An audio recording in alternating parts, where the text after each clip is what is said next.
bahagia dan panjang umur. Jadi harus dengan hati yang rendah hati, hati yang ikhlas mengikuti Tuhan.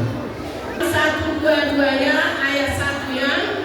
Hai anak-anak, taatilah orang tuamu di dalam Tuhan, karena haruslah demikian. Efesus 6 ayat 1. Ayat 2, 1-2-2.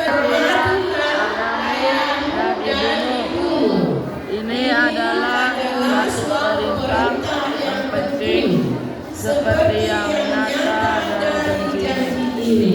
Apa janjinya? Anak-anak yang takut akan Tuhan, anak-anaknya yang selalu menaati firman Tuhan. Semoga Tuhan